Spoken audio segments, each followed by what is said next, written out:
Aujourd'hui, je vais vous montrer comment réaliser ce maquillage-ci pour la Saint-Valentin. J'espère que mes explications seront assez claires et que vous aimez ce type de maquillage. Donc je vais commencer par mon fond de teint, c'est toujours le même, mon préféré. Mais on va dire 3 pompes.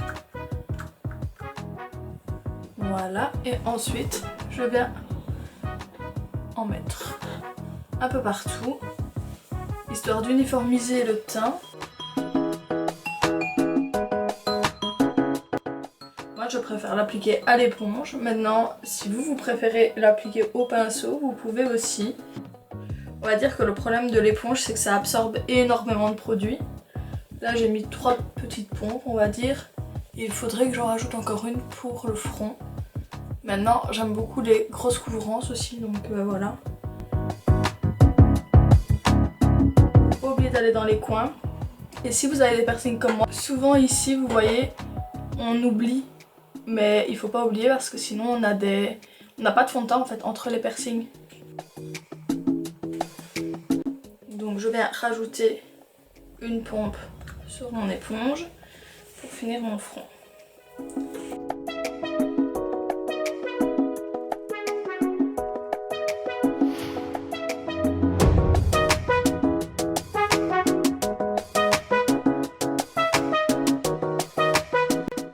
Le teint est fait pour le fond de teint.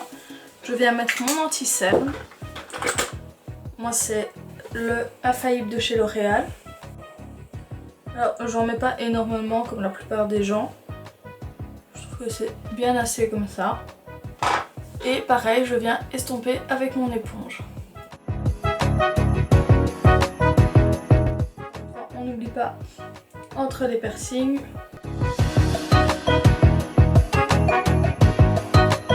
C'est dur hein, d'y arriver, mais c'est vraiment important.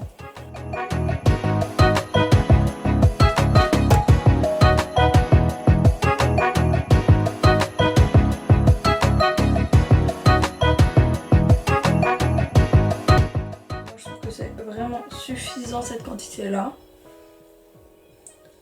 Alors si vous ne comptez pas mettre de fard à paupières comme moi aujourd'hui, vous pouvez mettre votre anti-cerne, sinon c'est mieux de mettre une base à paupières.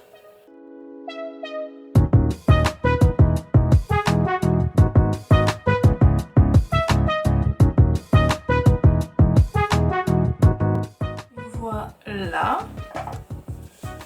Quand ça c'est fait, soit on peut directement passer à la poudre, au bronzer en poudre, au blush, etc. Ou on peut encore mettre un contouring en crème pour que ça se fonde mieux. Moi j'aime bien.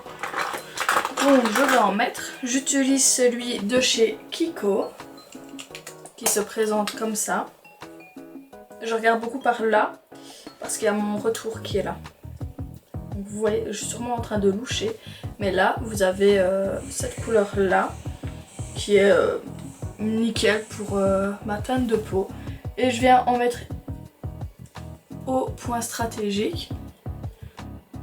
Vous pouvez en mettre sur votre nez aussi si vous voulez un peu mieux le sculpter, sur le dessus de votre front et sur la mâchoire si comme moi vous avez un petit Roger. Oui, j'appelle mon double menton Roger. Vous prenez pas le côté où il y a du fond de teint mais l'autre côté et vous estompez.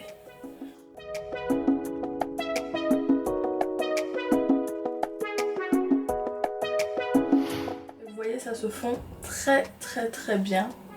C'est presque invisible. Moi ça me dérange pas qu'on voit encore les quelques imperfections de ma peau en transparence ou en volume. De toute façon, une chose qu'il faut savoir, c'est que si vous avez des boutons, on peut modifier la couleur du bouton, mais jamais le volume. Pourquoi? Parce que vous voyez ici par exemple, j'ai un bouton, là aussi, mais le volume est là et donc il est impossible de disparaître. La couleur peut être atténuée évidemment, mais le volume sera toujours là lui.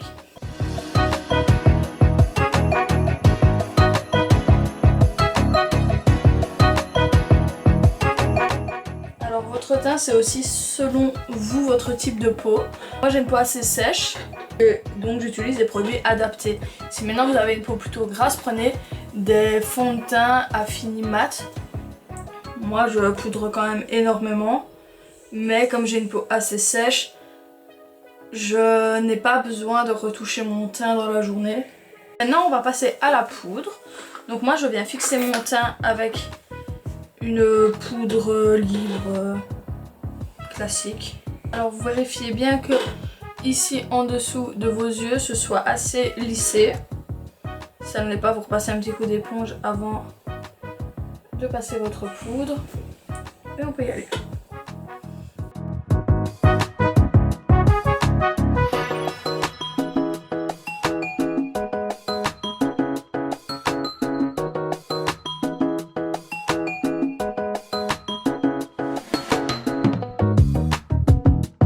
Oubliez vos paupières, donc vous relissez ici.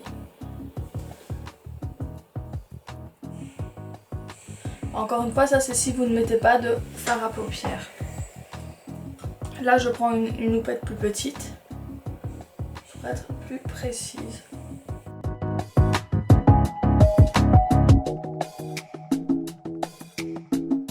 Maintenant avec un pinceau, je viens retirer l'excédent de poudre.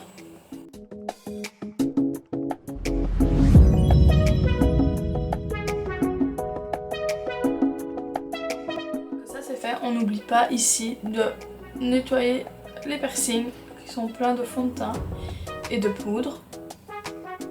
Maintenant on peut passer au bronzer et au blush. Alors comme blush, moi j'utilise celui-ci de chez Beauty Bay. Vous voyez, il est déjà très creusé et c'est la teinte Fawn.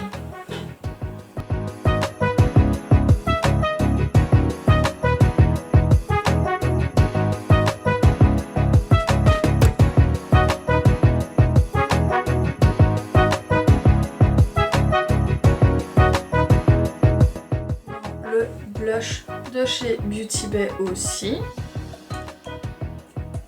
qui est la teinte Peachy.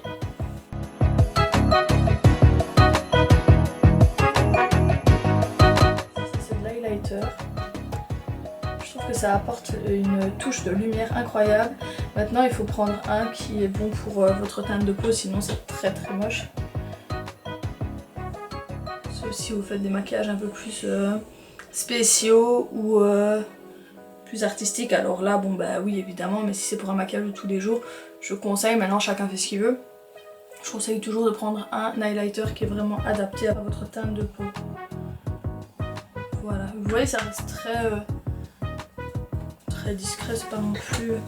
Enfin après la discrétion c'est selon. Hein. Maintenant, moi j'aime bien retirer le fond de teint que j'ai déjà sur mes lèvres quand mon teint est terminé.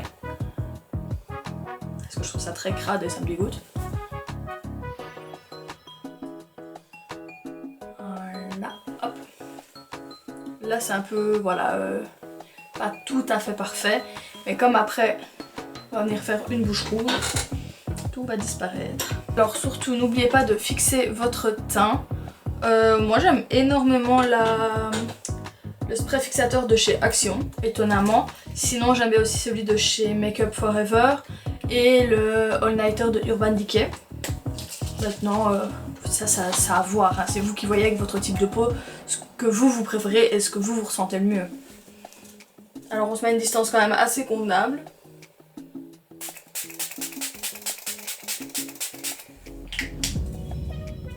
Et maintenant, on attend que ça sèche un petit peu. Maintenant, comme la demande a été assez forte, je vais vous montrer comment je fais mes sourcils. C'est pas très compliqué, il faut quand même connaître sa forme idéale de sourcils et ce que vous aimez aussi. D'abord, je brosse mes sourcils pour les mettre dans le sens que j'aime bien. Voilà comment ils sont au naturel. Alors moi, j'aime bien les allonger et les rendre beaucoup plus structurés sur la queue du sourcil. Et laisser par contre ici, bon oui je structure aussi, mais je laisse quand même assez les poils naturels on va dire. Donc, moi ce que j'utilise pour mes sourcils, c'est ce produit-ci de chez Make Up For Ever en teinte 35. Et alors ce pinceau-ci de chez Zoeva. Ça ce sont vraiment mes deux indispensables pour faire mes sourcils. Je n'arrive plus à les faire avec autre chose que ça. Alors moi je mets une petite note un petit peu sur ma main. Pas énormément, et avec ça j'ai assez pour faire mes deux sourcils, tout simplement. Pour commencer, je structure mon sourcil, c'est à dire que je donne mes délimitations.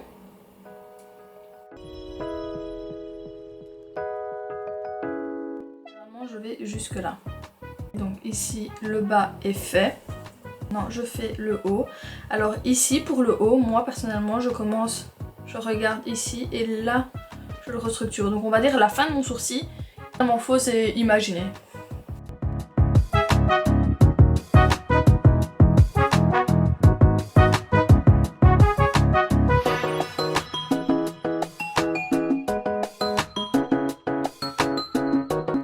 Du sourcil que moi personnellement je fais.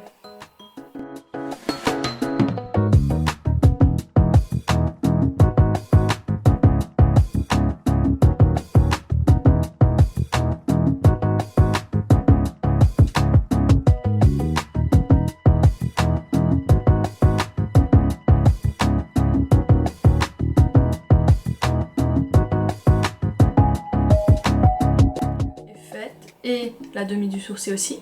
Maintenant pour ici que ce soit assez naturel mais quand même coloré, je ne vais pas laisser ça comme ça. Je vais vous montrer, il faut à peine effleurer la peau. Et ça va colorer très légèrement. Et ça garde une tête très naturelle de sourcil. Et une queue beaucoup plus dessinée. Alors si un sourcil de fait et l'autre pas, je vais faire l'autre hors caméra et après on reviendra pour le liner. Je vais vous montrer comment faire un beau liner et comment faire une bouche rouge. Maintenant que mes sourcils sont faits, je peux passer aux yeux. Tout d'abord il vous faut un crayon noir que je vais venir mettre dans ma muqueuse supérieure. Bon alors c'est de l'entraînement hein, pour le faire sans pleurer parce que franchement c'est incroyable cette sensation, c'est horrible.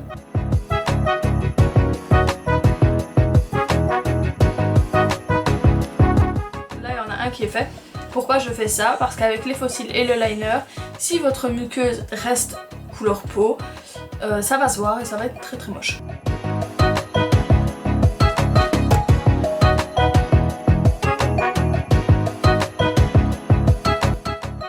Et en bas, moi je ne fais que la moitié de l'œil en bas pour quand même garder, pour pas fermer l'œil complètement.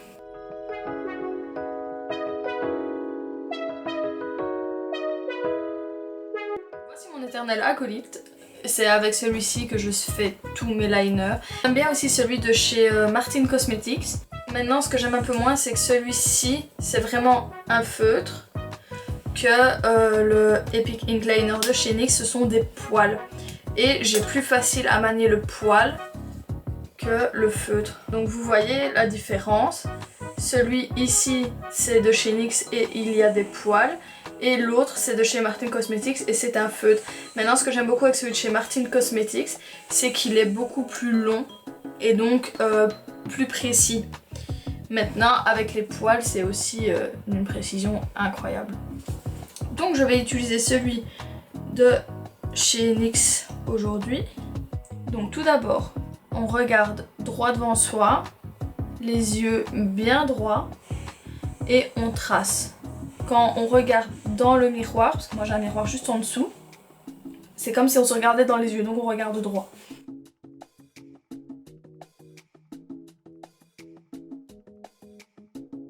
Mon premier trait. Ensuite je vais relier sur la paupière. Je ne vais pas totalement au bout de la queue du liner, comme ça ça garde vraiment un effet allongé et fin au bout. Je viens le récupérer ici.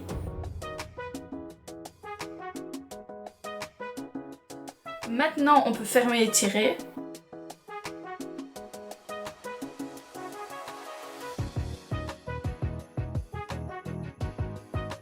Il faut voir aussi avec votre œil si vous avez les paupières tombantes, si vous n'avez pas les paupières tombantes. Ça c'est aussi à voir en fonction de vous. Et maintenant on peut repréciser un petit peu.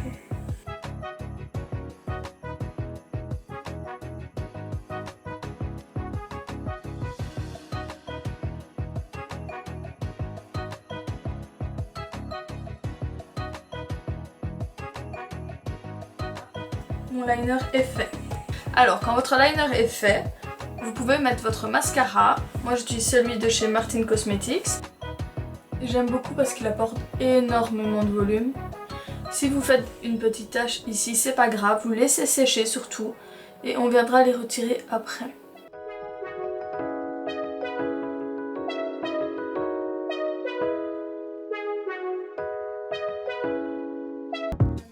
énormément cette brosse, je trouve qu'elle attrape tellement bien les cils. Maintenant il faut aimer le volume parce qu'elle en apporte quand même pas mal. Vous voyez, mes cils sont déjà très longs de base, mais là c'est encore plus long. J'aime trop, c'est super beau. Après moi je mets quand même des faux cils. Ça c'est vous qui voyez. Je vais en mettre aujourd'hui.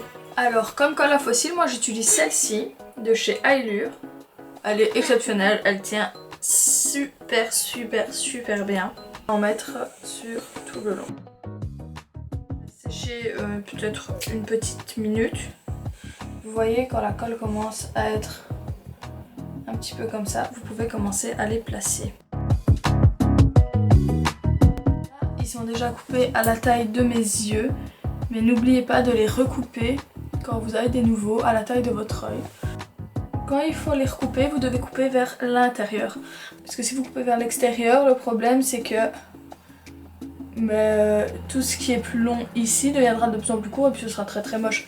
Vous voyez, il faut qu'il y ait un dégradé au niveau des tailles.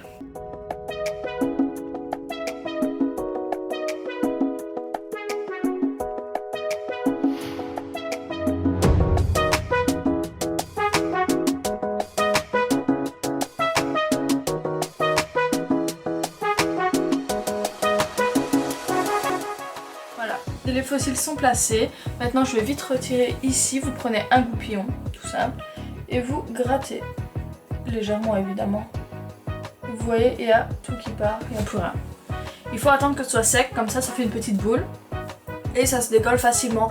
Que si vous essayez de la retirer directement quand vous faites l'erreur sur votre paupière, vous aurez une trace noire et tout ça et ce sera la galère. Donc c'est mieux d'attendre que ça sèche. Alors pour votre couche rouge, moi j'utilise toujours un crayon pour faire le contour des lèvres, histoire de bien délimiter, que ce soit bien lisse, bien fait.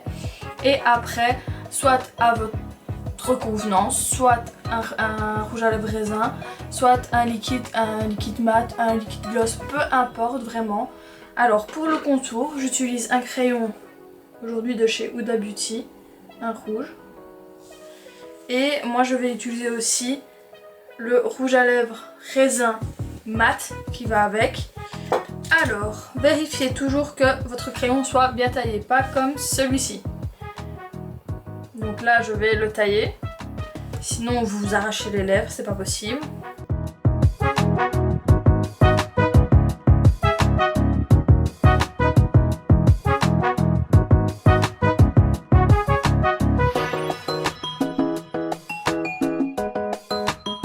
Ça c'est pour le bas. Maintenant en haut, moi j'aime bien overliner, ça veut dire dépasser un peu mon contour naturel des lèvres.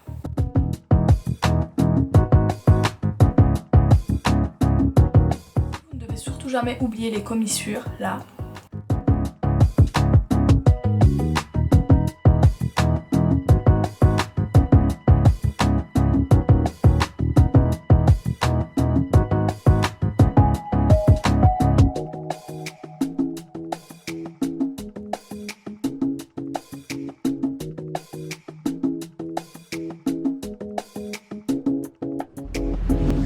Voilà ce que ça donne quand mes lèvres sont dessinées. Maintenant, je vais mettre mon rouge à lèvres.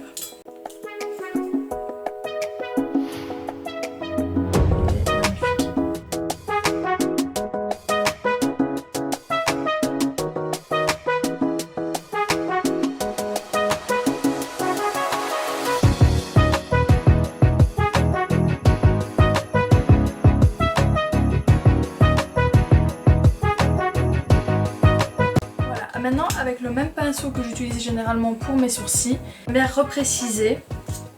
Donc pour ça, je prends toujours mon raisin et j'en mets un petit peu sur le pinceau, vous voyez.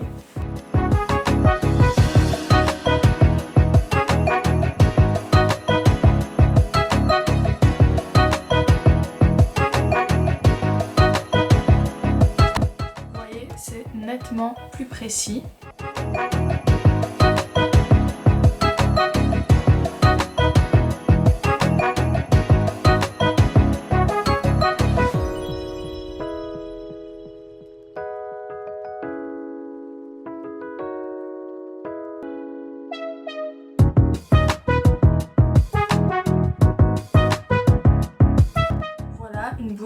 très précise, bien rouge, très glamour. Ce que j'aime avec ce rouge à lèvres là, c'est qu'il est mat mais il ne sèche pas et ça c'est très agréable. Alors après ça, bon, vous pouvez rajouter du gloss, rester mat, pas de gloss, peu importe, c'est vraiment vous qui choisissez. Maintenant, moi j'adore comme ça. Alors voici le résultat du maquillage pour la Saint-Valentin que je vous...